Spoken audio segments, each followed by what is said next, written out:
사람을 함부로 대하는 건 결국 자신을 무너뜨리는 일이더군요. 그날 연회장에서 대령은 어린 알바생에게까지 억눌린 화를 쏟아냈습니다. 그리고 한 여자를 향해서는 거칠게 손을 들어 밀쳐내기까지 했습니다. 어둠 속에 잠겨있던 진실은 다음 날 단상 위에서 드러났습니다. 그 여자가 바로 특전사 출신 역대 최연소 소장 윤재린이었습니다. 대령은 자신의 심장을 움켜쥔 채 그대로 쓰러졌죠. 이 이야기는 단순한 반전이 아니라 사람의 겉모습을 얕잡아 보면 무엇을 잃는가에 대한 증언입니다. 사연 시작 전에 구독과 좋아요 눌러주시고요. 지금 어디에서 보고 계신지 댓글로 남겨주세요. 한 분 한 분께 따뜻하게 인사드리고 싶습니다. 그날 저녁 육군회관 연회장은 소란스러웠습니다. 장교들의 웃음소리와 술잔 부딪는 소리가 뒤섞였습니다. 구석 테이블에는 후드티를 입은 여성이 조용히 앉아 있었습니다. 윤재린 40대 초반의 그녀는 내일 취임식을 앞둔 신임 소장이었습니다. 하지만 누구도 그 사실을 알지 못했습니다. 청바지에 운동화를 신은 평범한 차림새였으니까요. 주방 쪽에서 급한 발소리가 들렸습니다. 20살쯤 되어 보이는 젊은 남성이 뜨거운 국그릇을 조심스럽게 옮기고 있었습니다. 호민이라는 주방 보조였습니다. 손이 떨렸습니다. 그 순간 그릇 하나가 기울어지면서 국물 몇 방울이 바닥에 떨어졌습니다. 이 새끼가 지금 뭐 하는 거야? 귀청을 찢는 고함이 터졌습니다. 박기문 대령이었습니다. 군수참모부 과장, 50대 초반의 그는 권력의 오만함으로 가득한 얼굴이었습니다.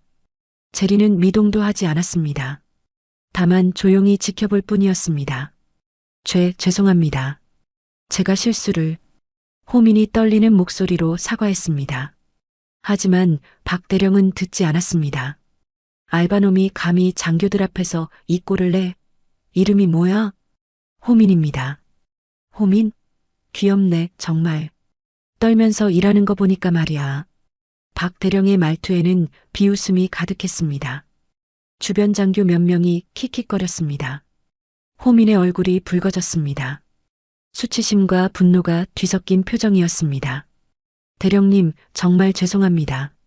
다시 가져오겠습니다. 호민이 고개를 깊이 숙였습니다.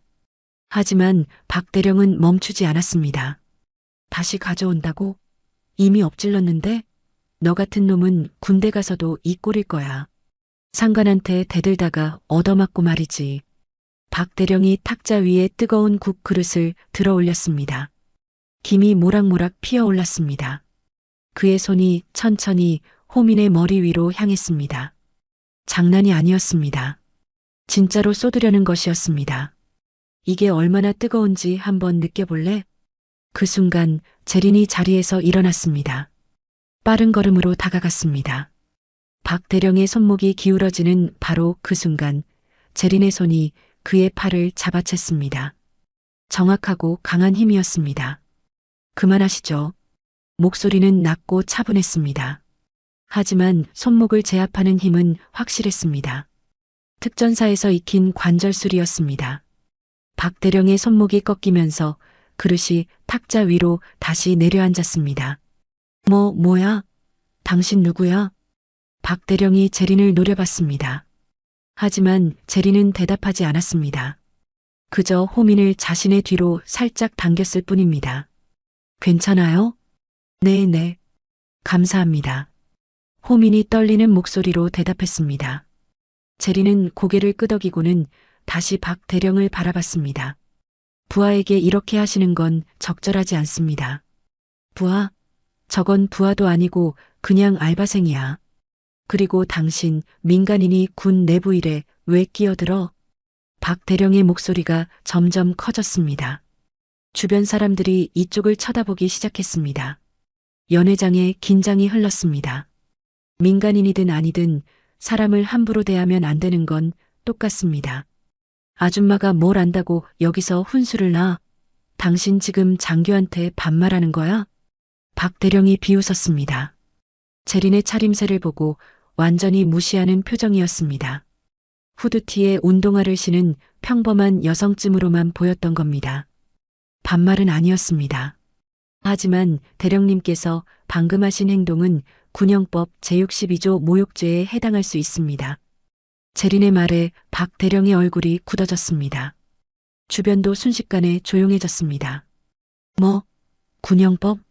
네. 상관이 부하에게 모욕적 언사를 하거나 폭력을 행사하는 건 명백한 위법 행위입니다. 특히 민간인 앞에서 그런 행동은 군의 명예를 실추시키는 일이기도 하고요. 박 대령의 얼굴이 붉어졌습니다. 화가 난 건지 당황한 건지 알 수 없었습니다. 주변 장교들도 어색한 표정으로 서로를 쳐다봤습니다. 당신, 대체 정체가 뭐야? 그냥 지나가던 사람입니다. 제리는 더 이상 말하지 않았습니다. 호민을 데리고 연회장을 나섰습니다. 밖은 훨씬 조용했습니다. 차가운 바람이 불어왔습니다. 정말 감사합니다. 저, 이름이 뭐라고 여쭤봐도 될까요? 이름은 중요하지 않아요. 그냥 조심해서 일하세요. 네. 정말 고맙습니다. 호민이 깊게 인사하고는 주방 쪽으로 돌아갔습니다. 제리는 잠시 그 자리에 서 있었습니다. 내일이면 모든 게 달라질 것입니다. 박기문 대령도 이곳의 분위기도 말이죠. 복도를 걷는데 뭔가 가벼운 것이 주머니에서 빠져나가는 느낌이 들었습니다. 제리는 걸음을 멈추지 않았습니다. 그대로 밖으로 나갔습니다. 뒤에서 발소리가 들렸습니다. 박 대령이었습니다. 야, 거기서. 박 대령이 바닥에서 뭔가를 집어들었습니다. 작은 카드 같은 것이었습니다. 출입증이었습니다. 연회장 조명 아래에서 그가 글자를 읽기 시작했습니다. 손이 떨렸습니다. 계룡대 특수통제구역. 윤재린. 그의 목소리가 떨렸습니다.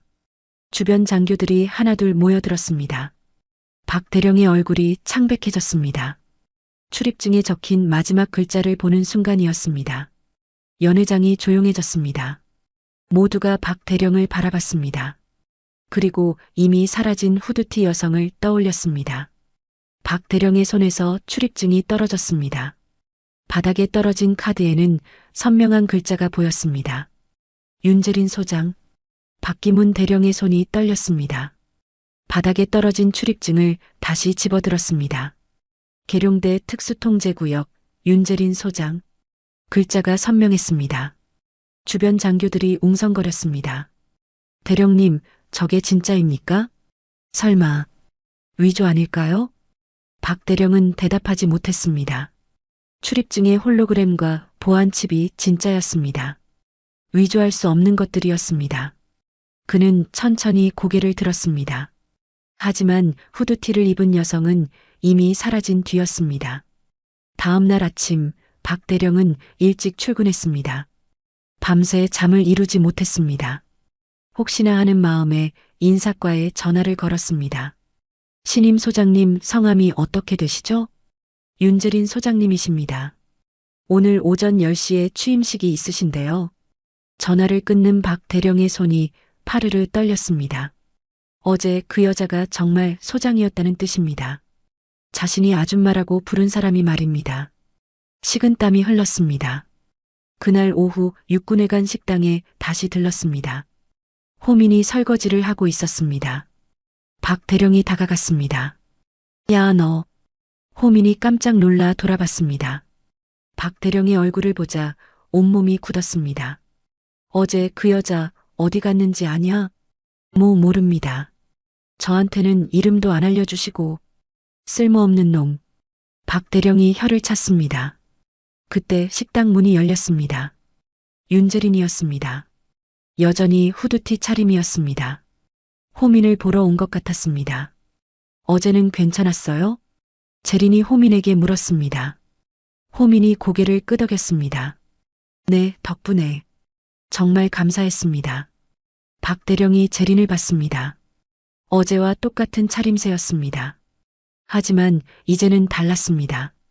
출입증의 글자가 머릿속에서 떠나지 않았습니다. 저기, 실례지만 박 대령이 조심스럽게 다가갔습니다. 어제와는 완전히 다른 태도였습니다. 재린이 글을 봤습니다. 표정은 여전히 차분했습니다. 혹시 어제 떨어뜨린 출입증? 제가 주었는데요. 박 대령이 주머니에서 출입증을 꺼냈습니다. 재린이 받아들었습니다. 감사합니다. 그게 혹시 진짜입니까? 계룡대 특수통제구역이라는 게 박 대령의 목소리가 떨렸습니다. 재린은 출입증을 주머니에 넣었습니다. 진짜인지 아닌지가 중요합니까? 중요한 건 어제 대령님께서 부하에게 하신 행동 아닙니까? 그건 박 대령의 얼굴이 붉어졌습니다. 변명이 떠오르지 않았습니다. 군형법 제62조는 상관의 부하에 대한 모욕을 명확히 금지합니다. 제44조는 폭행 및 가혹행위에 대한 조항이고요. 대령님은 어제 두 가지를 모두 위반하셨습니다. 재린의 목소리는 차갑고 정확했습니다. 주변이 조용해졌습니다. 식당에 있던 다른 사람들도 귀를 기울였습니다. 아니, 아줌마가 어떻게 군형법을... 아줌마요? 재린이 박 대령을 똑바로 쳐다봤습니다. 박 대령이 입을 다물었습니다. 재린은 한 걸음 더 다가갔습니다. 저를 민간인으로 보셨나 보죠? 등산복 입고 운동하시는 평범한 아줌마로요. 그게 아니라... 맞습니다. 저는 그냥 아줌마입니다. 하지만 군형법은 아줌마도 알 수 있는 법입니다. 특히 군인이라면 더 잘 알아야 하는 법이고요. 박 대령이 뒤로 물러섰습니다. 재린의 눈빛이 날카로워졌습니다. 대령님, 계급장이 사람을 함부로 대해도 된다는 면제부는 아닙니다. 부하든 민간인이든 존중받아야 할 사람입니다. 죄송합니다. 제가 경솔했습니다. 박 대령이 고개를 숙였습니다. 처음으로 사과하는 말이었습니다. 하지만 진심은 아니었습니다. 두려움에서 나온 말일 뿐이었습니다. 호민 씨, 재린이 호민을 불렀습니다. 호민이 다가왔습니다. 혹시 여기서 일하면서 불편한 일 있으면 언제든 말하세요. 제 연락처 드릴게요. 재린이 명함을 꺼냈습니다. 하지만 명함을 건네기 직전 멈췄습니다. 박 대령이 쳐다보고 있었습니다.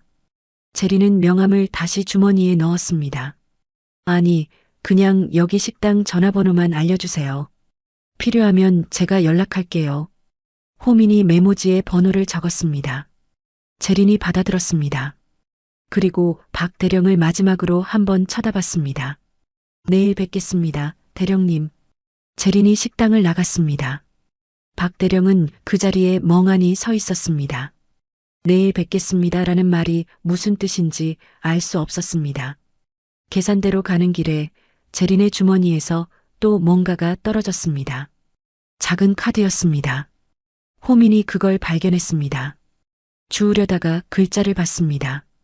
손이 떨렸습니다. 특전사령부 내부 접근 코드 윤재린. 호민의 눈이 커졌습니다. 박 대령도 그 카드를 봤습니다.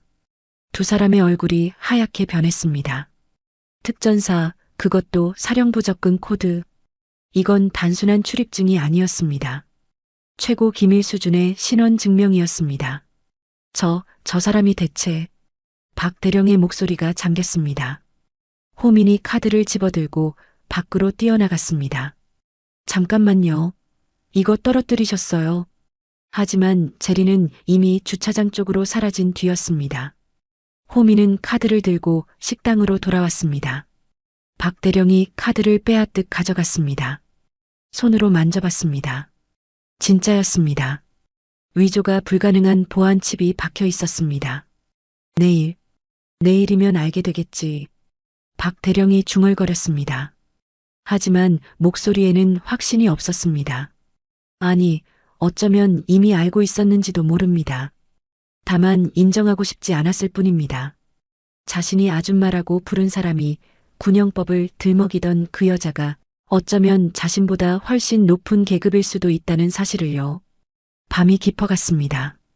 박 대령은 사무실에 혼자 남아 있었습니다. 책상 위에는 두 개의 카드가 놓여 있었습니다. 계룡대 특수통제구역 출입증, 특전사령부 내부 접근 코드. 그는 카드를 한참 동안 바라봤습니다. 그리고 천천히 컴퓨터를 켰습니다. 인사 시스템에 접속했습니다. 윤재린. 검색창에 이름을 입력하려다 멈췄습니다. 손이 떨렸습니다. 알고 싶으면서도 두려웠습니다. 만약 정말로 소장이라면, 만약 정말로 특전사 출신이라면 자신의 미래는 끝장날 것입니다. 결국 검색 버튼을 누르지 못했습니다. 컴퓨터를 껐습니다. 내일이면 어차피 알게 될 것입니다. 취임식장에서 말이죠. 박 대령은 고개를 떨구었습니다. 길고 긴 밤이었습니다. 취임식 날 아침이었습니다. 육군본부 대강당에는 이미 수백 명의 장교들이 모여 있었습니다. 박기문 대령도 그 중 하나였습니다. 앞줄 좌석에 앉아 있었지만 얼굴은 창백했습니다. 어젯밤 한숨도 자지 못한 티가 역력했습니다. 오늘 신임 소장님이 누구래요? 옆자리 중령이 물었습니다. 박 대령은 대답하지 않았습니다. 입이 마르고 손에서 땀이 났습니다. 윤재린 소장님이라던데 특전사 707 출신이래요. 역대 최연소 소장이라고 하더군요. 중령의 말에 박 대령의 얼굴이 더 하얗게 변했습니다. 특전사, 대한민국 최정예 특수부대였습니다. 그곳 출신이 소장이 됐다는 건 실력도 실력이지만 배경도 만만치 않다는 뜻이었습니다. 여자 소장은 처음이죠? 그렇죠. 그래서 더 화제인가 봅니다. 주변에서 웅성거림이 커졌습니다. 여성 최초, 최연소 소장. 사람들의 기대와 호기심이 뒤섞였습니다. 하지만 박 대령에게는 그 모든 말이 죽음의 선고처럼 들렸습니다. 오전 10시 정각, 입장 음악이 흘러나왔습니다. 뒷문이 열렸습니다. 모두가 고개를 돌렸습니다. 정복을 입은 인물이 천천히 걸어 들어왔습니다. 윤재린이었습니다. 박 대령의 심장이 멎는 것 같았습니다. 어제 그 후드티 여자 자신이 아줌마라고 부른 사람이었습니다. 하지만 지금은 완전히 달랐습니다. 정복의 계급장, 가슴에는 각종 훈장과 휘장이 빛났습니다. 특전사 휘장, 해외 파병 메달, 무공 훈장. 하나하나가 실전 경험을 증명하는 것들이었습니다. 재린이 단상으로 올라갔습니다. 움직임은 절제되고 정확했습니다. 특수부대 출신다운 자세였습니다. 마이크 앞에 섰습니다. 강당이 조용해졌습니다. 육군본부 작전참모부 신임 소장 윤재린 대령입니다. 목소리는 차갑고 명확했습니다. 어제 식당에서 들었던 바로 그 목소리였습니다. 박 대령의 손이 떨렸습니다. 옆 중령이 이상하게 쳐다봤습니다. 대령님, 괜찮으세요? 얼굴이 안 좋아 보이는데. 아니. 괜찮아. 박 대령이 억지로 대답했습니다. 하지만 시선은 단상에서 떨어지지 않았습니다. 재린이 취임 선서를 했습니다. 그리고 첫 훈시를 시작했습니다. 군은 계급으로 움직입니다. 하지만 계급이 사람을 짓밟는 도구가 되어서는 안 됩니다. 재린의 첫 마디였습니다. 박 대령의 등에서 식은땀이 흘렀습니다. 부하는 상관의 소유물이 아닙니다. 함께 임무를 수행하는 동료입니다. 약자를 보호하고 정의를 지키는 것, 그것이 군인의 본분입니다. 재린의 눈이 객석을 훑었습니다. 잠시 박 대령에게 머물렀습니다. 박 대령이 고개를 숙였습니다. 심장이 터질 것 같았습니다. 앞으로 제가 이끄는 작전참모부에서는 어떤 부조리도 용납하지 않을 것입니다. 계급을 이용한 갑질, 부당한 지시, 비리, 그 어떤 것도 말입니다. 강당이 숨죽였습니다. 재린의 목소리에는 단호함이 가득했습니다. 군수참모부 과장 박기문 대령. 박 대령의 이름이 불렸습니다. 온몸이 얼어붙었습니다. 주변 사람들이 그를 쳐다봤습니다. 자리에서 일어나십시오. 재린의 명령이었습니다. 박 대령은 일어설 수 없었습니다. 다리에 힘이 풀렸습니다. 박기문 대령, 들으셨습니까? 재린의 목소리가 한 톤 낮아졌습니다. 이번엔 명령이 아니라 경고였습니다. 박 대령이 간신히 일어섰습니다. 비틀거렸습니다. 옆 중령이 부축했습니다. 대령님, 며칠 전 육군회관 식당에서 있었던 일을 기억하십니까? 재린이 물었습니다. 박 대령의 입술이 떨렸습니다. 대답할 수 없었습니다. 주방 보조 직원에게 폭언과 폭력을 행사하셨죠? 뜨거운 국그릇으로 위협까지 하셨습니다. 강당이 술렁였습니다. 사람들이 수군거렸습니다. 박 대령의 얼굴이 빨개졌습니다. 수치심과 공포가 뒤섞였습니다. 그리고 그걸 말린 민간인을 아줌마라고 부르며 무시하셨습니다.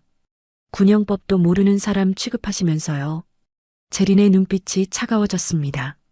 박 대령의 입에서 거품이 생기기 시작했습니다. 그 아줌마가 바로 접니다. 대령님. 강당이 폭발했습니다. 웅성거림이 커졌습니다.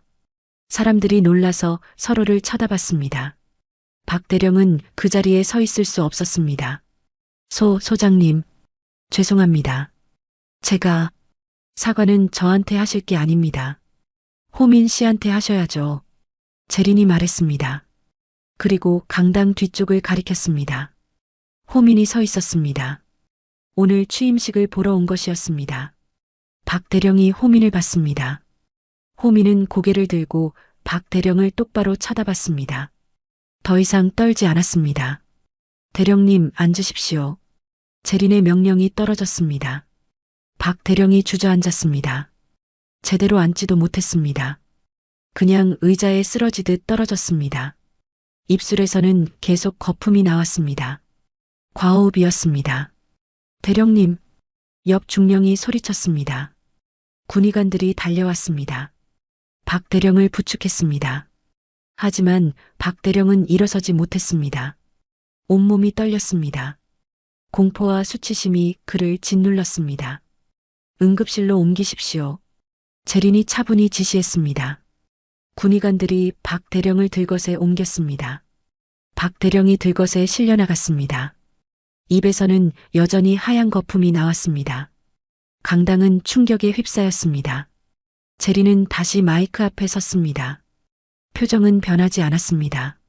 차갑고 단호했습니다. 이것이 첫 번째 경고입니다.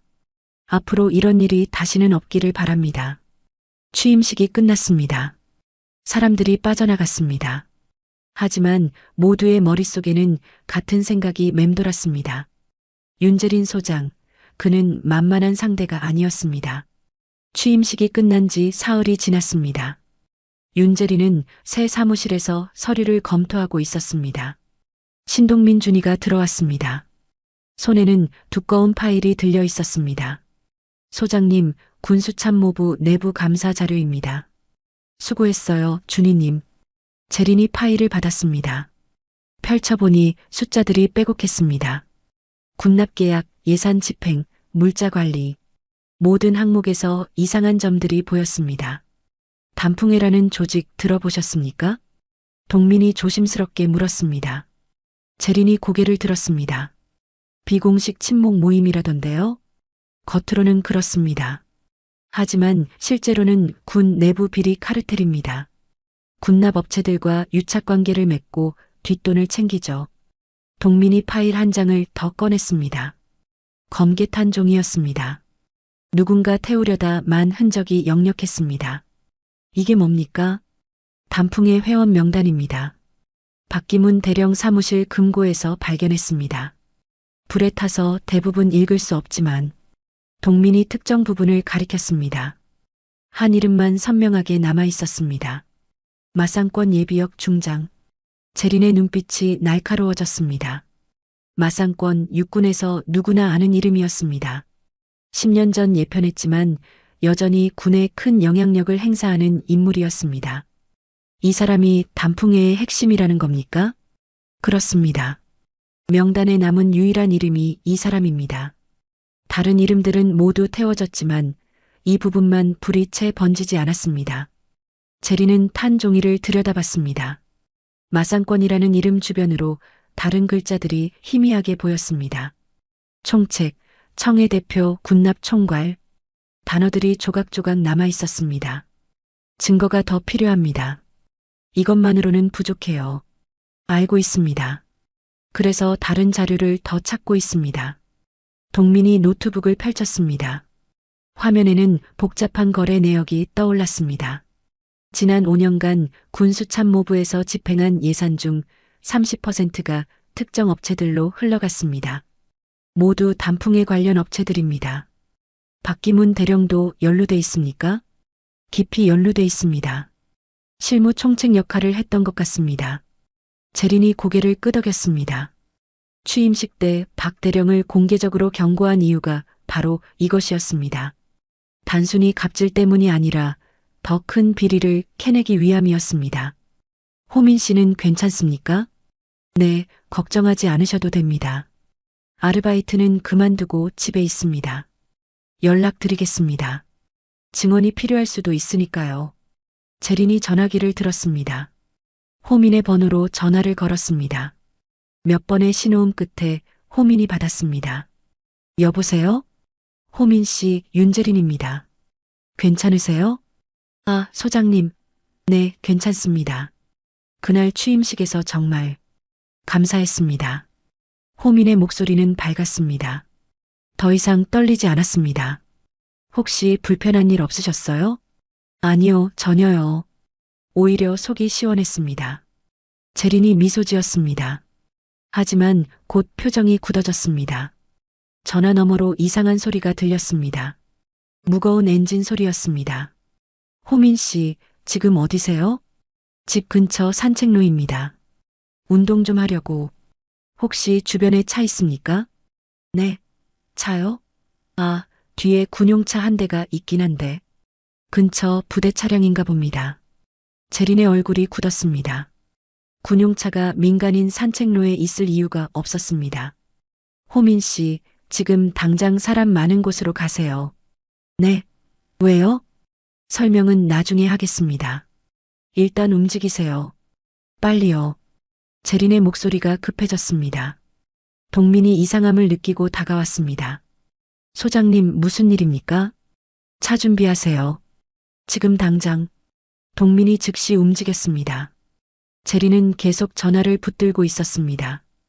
호민 씨, 아직 거기 계세요? 네, 지금 뛰고 있습니다. 그런데 소장님, 호민의 목소리가 떨렸습니다. 뒤에 차가 따라오고 있어요. 속도를 높이고 있습니다. 뛰세요. 최대한 빨리. 재린이 소리쳤습니다. 전화 너머로 엔진 소리가 점점 커졌습니다. 호민의 거친 숨소리가 들렸습니다. 소장님, 무서워요. 저한테 다가오고 있어요. 주변에 사람 없습니까? 없어요. 여기 한적해요. 아무도 없어요. 재린이 사무실을 뛰쳐나갔습니다. 복도를 달렸습니다. 동민이 이미 차를 대기시켜놨습니다. 어디로 갑니까? 북한산 둘레길 3004 입구. 차가 출발했습니다. 사이렌을 울렸습니다. 재린은 계속 전화를 붙들고 있었습니다. 호민 씨, 대답하세요. 소장님, 차가 너무 가까워요. 호민의 목소리가 끊겼습니다. 전화 너머로 급브레이크 소리가 들렸습니다. 그리고 비명이었습니다. 짧고 날카로운 비명. 호민 씨, 호민 씨. 재린이 소리쳤습니다. 하지만 대답이 없었습니다. 통화는 연결돼 있었지만 아무 소리도 들리지 않았습니다. 아니, 한 가지 소리만 들렸습니다. 무거운 엔진음이었습니다. 점점 가까워지는 소리였습니다. 빨리 가세요. 재린이 동민에게 소리쳤습니다. 차가 속도를 높였습니다. 하지만 북한산까지는 아직 멀었습니다. 재린의 손이 떨렸습니다. 전화를 꽉 쥐었습니다. 엔진음이 계속 들렸습니다. 그 소리는 마치 죽음의 전령 같았습니다. 북한산 둘레길까지는 30분이 걸렸습니다. 하지만 재린에게는 영원 같았습니다. 차가 급정거했습니다. 재린이 뛰어내렸습니다. 산책로가 보였습니다. 하지만 호민은 보이지 않았습니다. 호민 씨, 어디 계세요? 재린이 소리쳤습니다. 대답이 없었습니다. 동민도 차에서 내려 주변을 살폈습니다. 그때 비탈 아래에서 신음소리가 들렸습니다. 소장님, 여기입니다. 동민이 소리쳤습니다. 재린이 달려갔습니다. 비탈 아래 덤불 사이에 호민이 쓰러져 있었습니다. 옷이 찢기고 얼굴에 상처가 났습니다. 호민 씨, 재린이 비탈을 내려갔습니다. 호민을 부축했습니다. 호민이 천천히 눈을 떴습니다. 소장님, 괜찮아요. 이제 안전해요. 재린이 호민을 안았습니다. 호민의 몸이 떨렸습니다. 아직 공포에서 벗어나지 못한 것 같았습니다. 차가 저를 향해 왔어요. 피하려고 비탈로 굴러떨어졌어요. 잘했어요. 잘 피했어요. 재린이 호민의 등을 두드렸습니다. 동민이 구급차를 불렀습니다. 10분 후 구급차가 도착했습니다. 호민을 실었습니다. 소장님, 같이 가시겠습니까? 구급대원이 물었습니다. 하지만 재린은 고개를 저었습니다. 동민준이님, 호민 씨를 부탁합니다. 저는 할 일이 있습니다. 소장님, 혼자 가시려는 겁니까? 동민이 놀라서 물었습니다. 재린은 대답하지 않았습니다. 다만 차 쪽으로 걸어갔습니다. 산책로 위에 타이어 자국이 선명했습니다. 군용 트럭의 것이었습니다. 준이님, 이 타이어 자국 사진 찍어두세요. 증거가 될 겁니다. 알겠습니다. 그런데 소장님은 어디 가시려고? 박기문 대령 사무실입니다. 원본 자료가 있을 겁니다. 재린이 차에 올랐습니다. 시동을 걸었습니다. 동민이 급히 조수석에 올라탔습니다. 혼자 보낼 수 없습니다. 위험할 수 있어요. 저도 특전사 출신입니다. 잊으셨습니까? 동민이 웃었습니다. 재린도 미소 지었습니다. 차가 출발했습니다. 육군본부에 도착했습니다. 이미 해가 기울고 있었습니다. 건물은 조용했습니다. 대부분의 인원이 퇴근한 시간이었습니다. 재린과 동민은 군수참모부 사무실로 향했습니다. 복도는 어두웠습니다. 소장님, 저쪽입니다. 동민이 앞장섰습니다. 박 대령 사무실 문이 보였습니다. 잠겨 있지 않았습니다. 재린이 문을 열었습니다. 사무실은 정리돼 있었습니다. 너무 깔끔했습니다. 마치 누군가 미리 정리한 것처럼요. 금고는 어디 있습니까? 책장 뒤입니다. 동민이 책장을 밀었습니다. 뒤에 작은 금고가 있었습니다. 전자식 금고였습니다. 재린이 다가갔습니다. 비밀번호를 알아야 하는데 제가 해보겠습니다. 동민이 노트북을 꺼냈습니다. USB를 금고에 연결했습니다. 프로그램이 돌아갔습니다. 1분 후 금고 문이 열렸습니다. 안에는 서류들이 가득했습니다. 재린이 하나씩 꺼냈습니다. 계약서, 거래 명세서, 통장 사본, 모두 단풍회와 관련된 것들이었습니다. 그리고 맨 아래에 작은 USB가 있었습니다. 이게 뭘까요? 재린이 USB를 집어들었습니다. 동민의 노트북에 꽂았습니다. 파일이 열렸습니다. 녹취록이었습니다. 마상권 중장과 박기문 대령의 대화였습니다. 이건 결정타입니다. 동민이 말했습니다. 재린도 고개를 끄덕였습니다. 바로 그때 복도에서 발소리가 들렸습니다. 여러 명이었습니다. 재린과 동민이 서로를 쳐다봤습니다. 준비하세요. 재린이 낮게 말했습니다. 사무실 문이 열렸습니다. 군복을 입은 남자들이 들어왔습니다. 5명이었습니다. 계급장은 없었습니다. 얼굴도 낯설었습니다. 단풍회에서 보낸 사람들이었습니다. USB 내놓으시죠, 소장님. 맨 앞에 남자가 말했습니다. 목소리는 차가웠습니다. 재린은 USB를 주머니에 넣었습니다. 누구 허락받고 들어왔습니까? 허락은 필요 없습니다. 우리는 명령을 받았을 뿐입니다. 누구의 명령입니까? 알 필요 없으십니다. 남자가 한 걸음 다가왔습니다.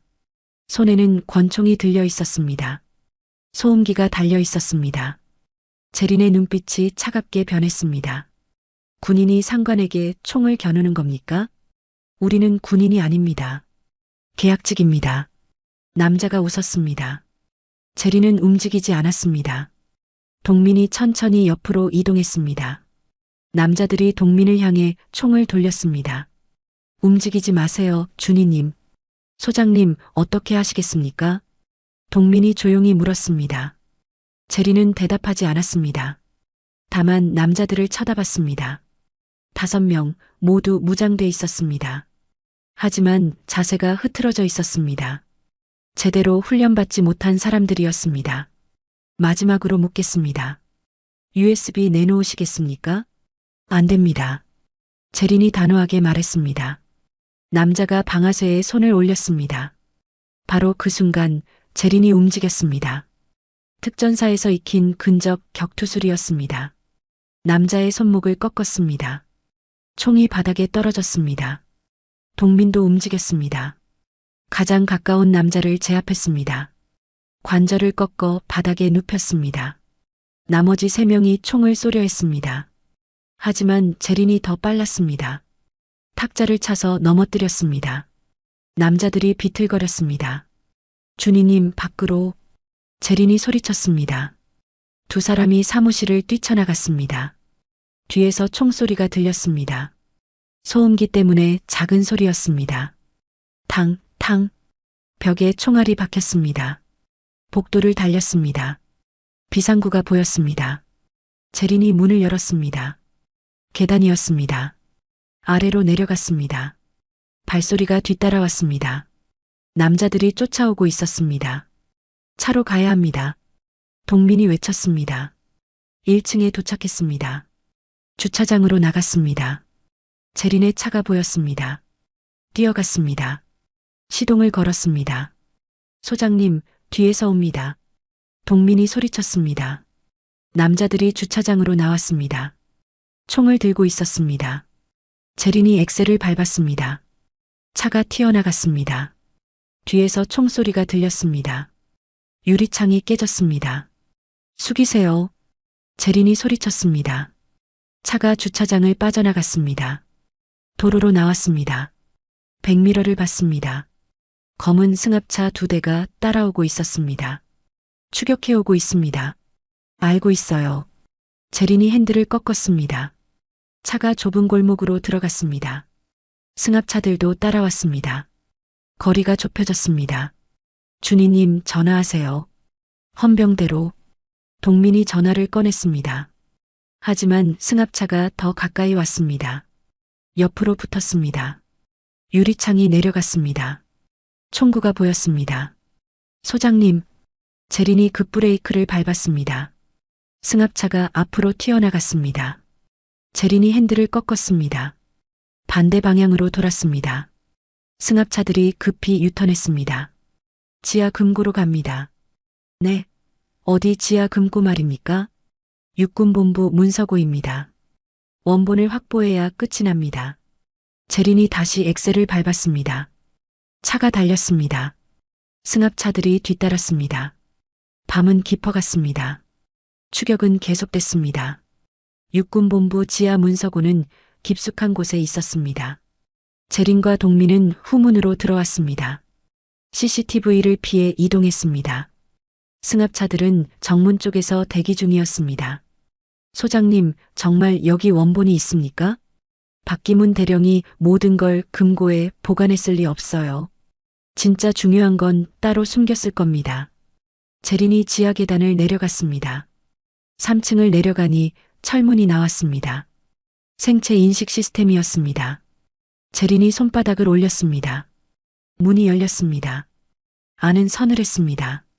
온도가 낮게 유지되는 문서 보관소였습니다. 선반들이 끝없이 이어졌습니다. 재린이 안으로 들어갔습니다. 군수참모부 자료는 시구역입니다. 동민이 안내했습니다. 두 사람이 시구역으로 향했습니다. 선반 사이를 걸었습니다. 발소리만 메아리 쳤습니다. 여기입니다.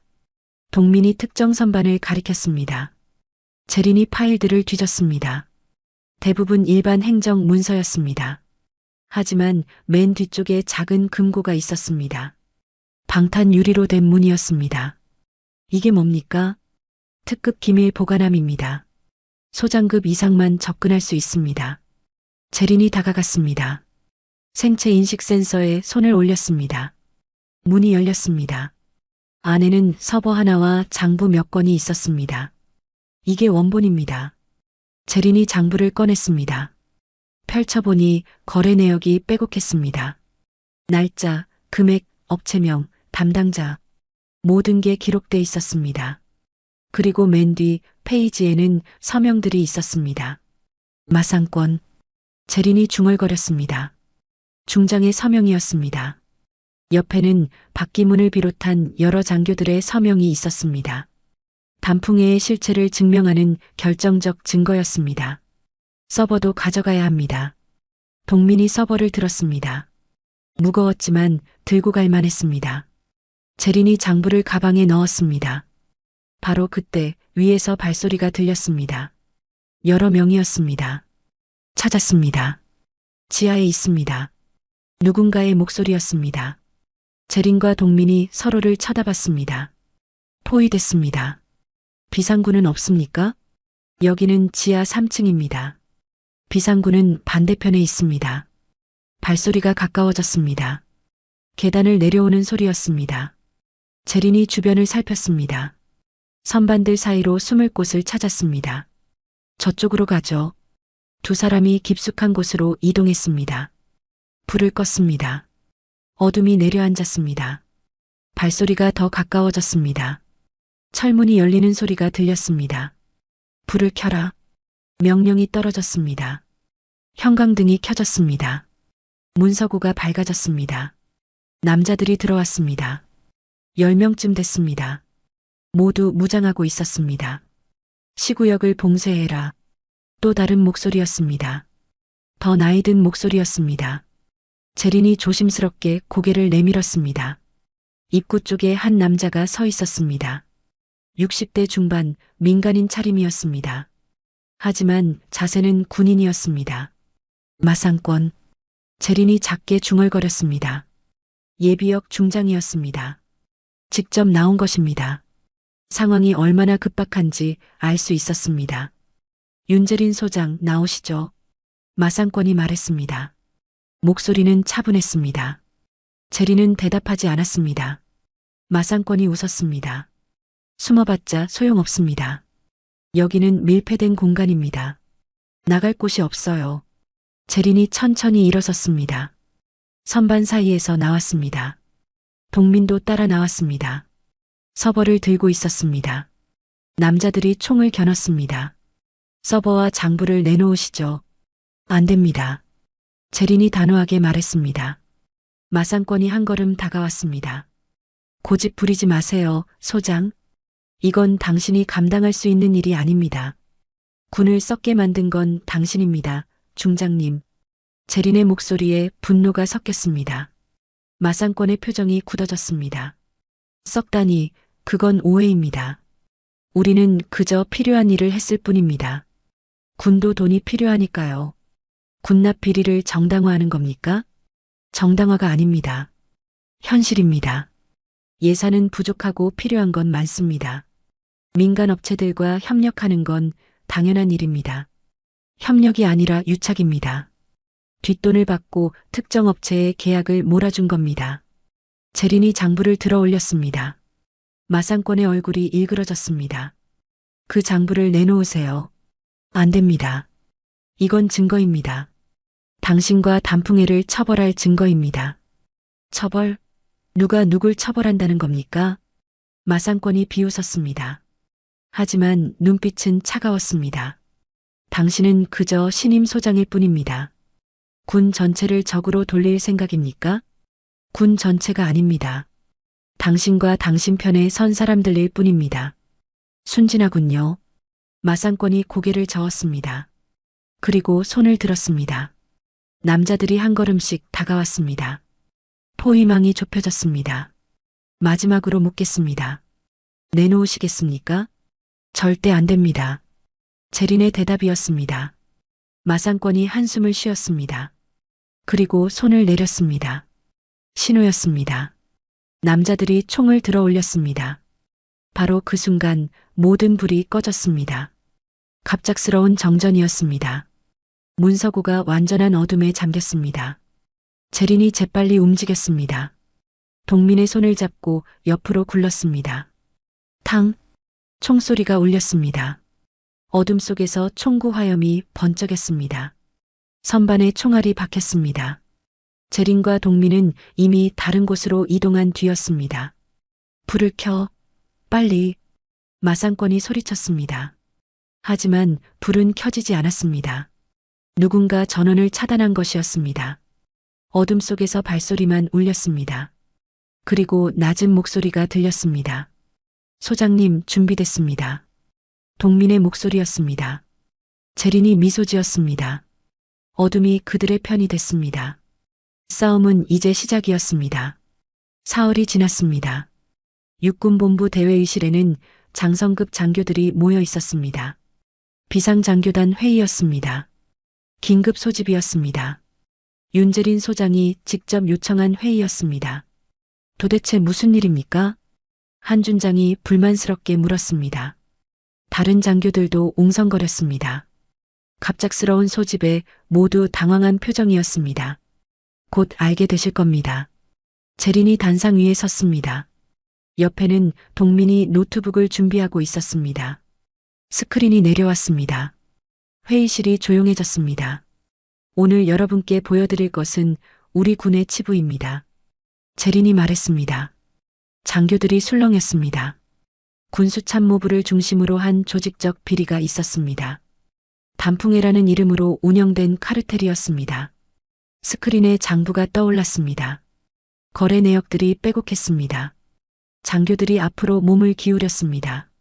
지난 5년간 군수참모부 예산 중 300억 원이 특정 업체들로 흘러갔습니다.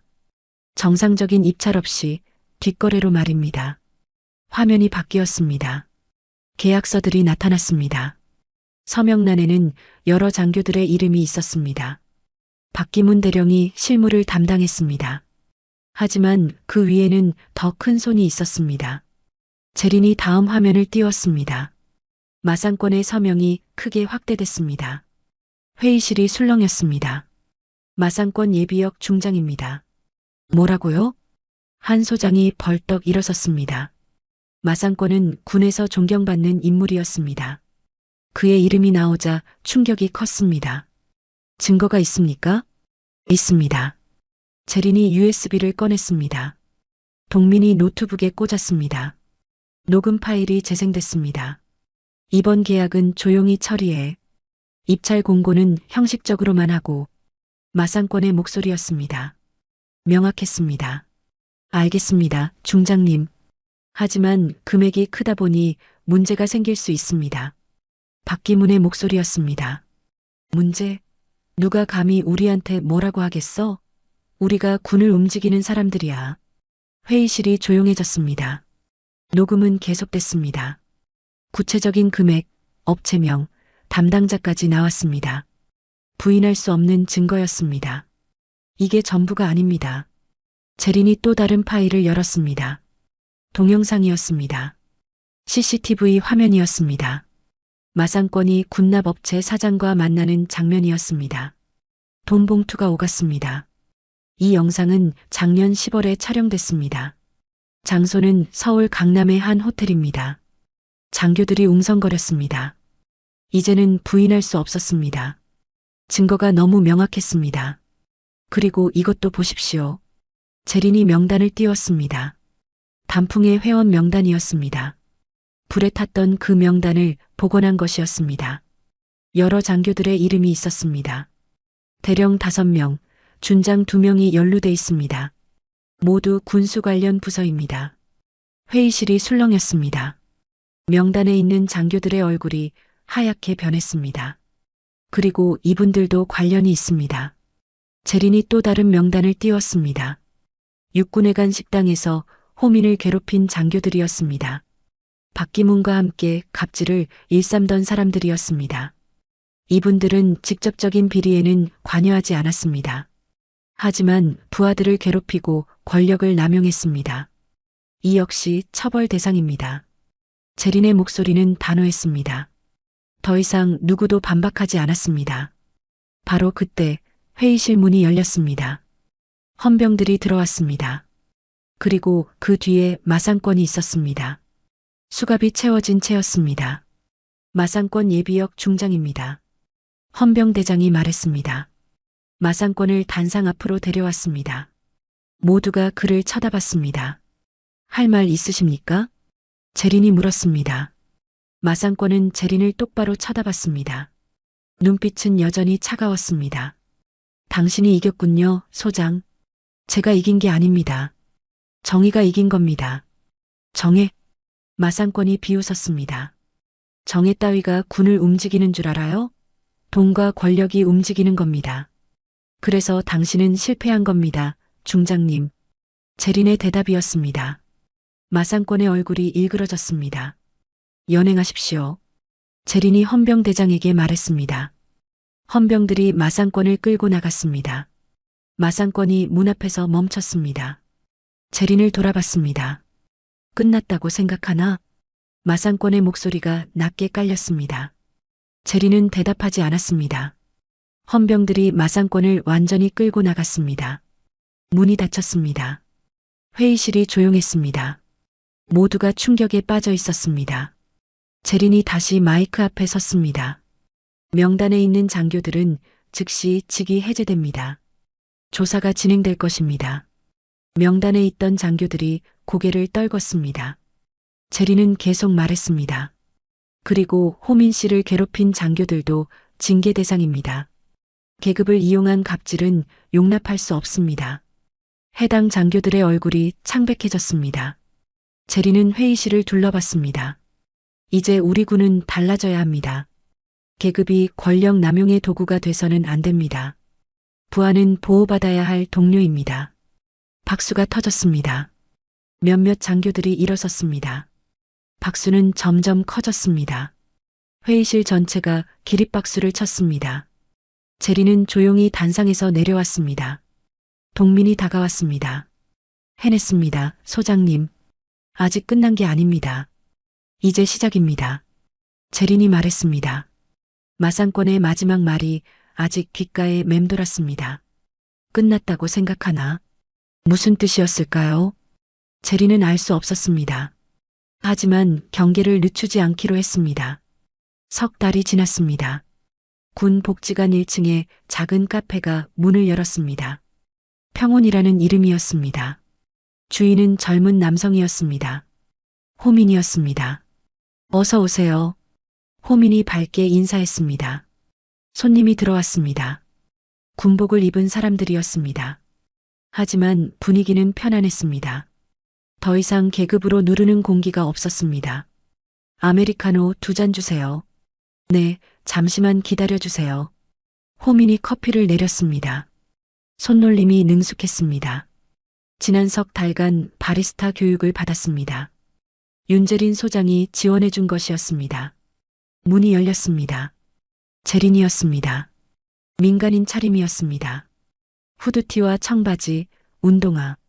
처음 만났을 때와 똑같은 차림새였습니다. 소장님, 호민이 반갑게 인사했습니다. 재린이 미소 지었습니다. 장사 잘 되나요? 네, 덕분에 바쁩니다. 다들 좋아해 주세요. 잘 됐네요. 재린이 자리에 앉았습니다. 조용한 구석 자리였습니다. 창밖이 보이는 곳이었습니다.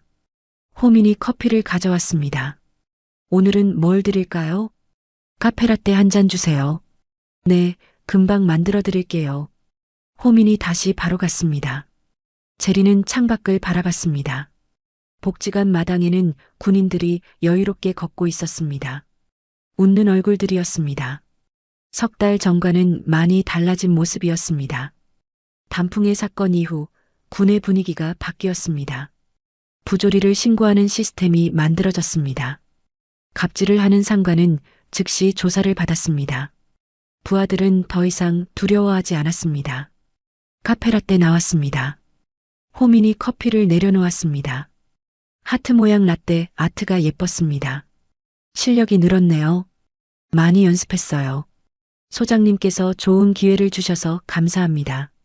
제가 한 건 없어요. 호민 씨가 노력한 겁니다. 재린이 커피를 한 모금 마셨습니다. 부드러웠습니다.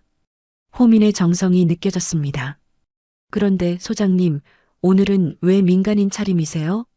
오늘은 휴가예요. 가끔은 군복 벗고 쉬어야죠. 맞아요. 소장님도 쉬셔야죠. 호민이 웃었습니다.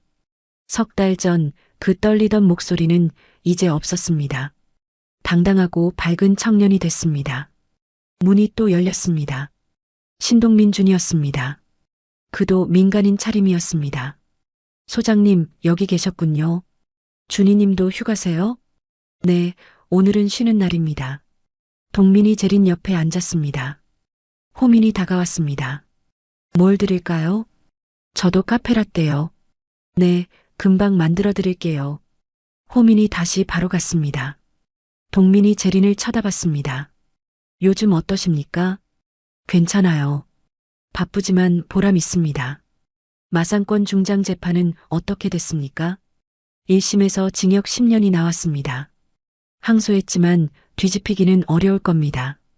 잘 됐네요. 동민이 고개를 끄덕였습니다. 잠시 침묵이 흘렀습니다. 재린이 창밖을 바라봤습니다. 그날 중장이 한 말 기억하세요? 끝났다고 생각하나 말씀이십니까? 네. 무슨 뜻이었을까요? 협박 아니었을까요? 감옥에서도 뭔가 할 수 있다는, 아니면 다른 조직이 있다는 뜻일 수도 있습니다.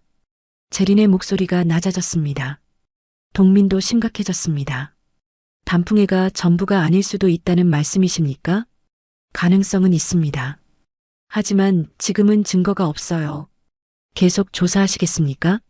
당연하죠. 군을 썩게 만드는 건 뿌리째 뽑아야 합니다. 재린의 눈빛이 단호해졌습니다. 동민이 미소 지었습니다. 저도 돕겠습니다, 소장님.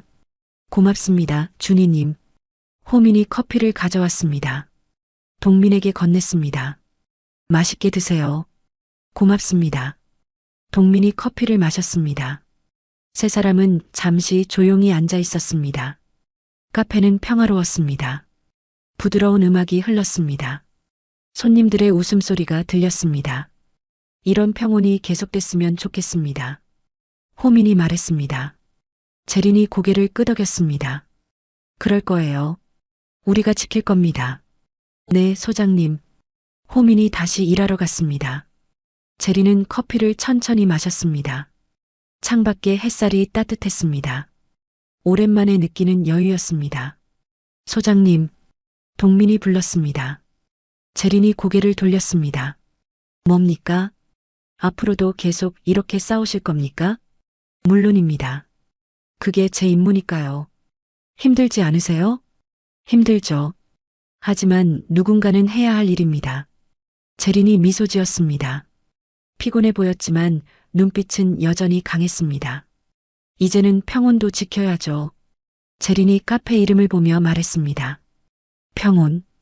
그 단어가 마음에 와닿았습니다. 싸움 끝에 찾아온 평화였습니다. 커피를 다 마시고 일어섰습니다. 계산을 하러 갔습니다. 호민이 손을 저었습니다. 소장님은 받을 수 없어요. 안 됩니다. 장사하셔야죠. 이건 제 마음입니다. 받아주세요. 호민이 웃었습니다. 재린이 고개를 숙였습니다. 고맙습니다. 자주 오세요, 소장님. 그럴게요. 재린이 카페를 나섰습니다. 동민도 따라 나왔습니다. 밖은 따뜻했습니다. 가을 햇살이 포근했습니다. 준희님도 쉬세요. 오늘은 휴가잖아요. 네, 소장님도 편히 쉬세요. 두 사람이 헤어졌습니다. 재린은 천천히 걸었습니다. 복지관 마당을 가로질렀습니다. 군인들이 인사했습니다. 재린도 가볍게 답례했습니다. 평온한 오후였습니다. 오랜만에 느끼는 평화였습니다. 하지만 재린은 알고 있었습니다. 이 평화는 쉽게 얻은 게 아니라는 것을요. 그리고 지키기 위해서는 계속 싸워야 한다는 것도요. 하늘을 올려다봤습니다. 구름이 천천히 흘러갔습니다. 재린은 걸음을 멈추지 않았습니다. 앞으로 나아갔습니다. 아직 할 일이 많았습니다. 군을 바꾸는 일, 정의를 지키는 일. 그 길은 멀고 험했습니다. 하지만 재린은 멈추지 않을 것입니다. 평온을 지키기 위해서라면요. 누군가는 단상 앞에서 무너졌고 누군가는 조용히 자신의 자리를 지켰습니다. 그 사이에 남은 건 오직 사실뿐이었습니다. 이런 기록을 함께 이어가고 싶다면 구독과 좋아요로 다음 이야기를 열어주세요. 지금까지 지금은 사연 중이었습니다.